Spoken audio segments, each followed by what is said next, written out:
Kaibigan, usap tayo.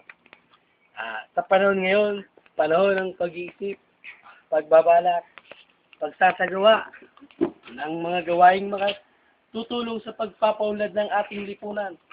Narito ang mga taong handang tumulong sa inyo, anumang oras, anumang pagkakataon. Present.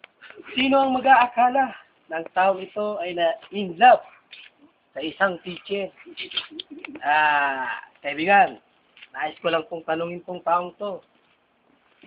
Ikaw ba talaga ay ang iyong mararamdaman ay totoo na o strong feeling?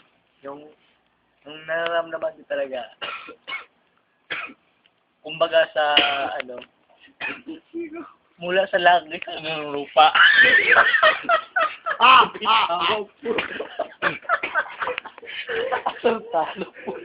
Okay. Yun, totoo talaga yun. Mula ano? Tao lang tayo.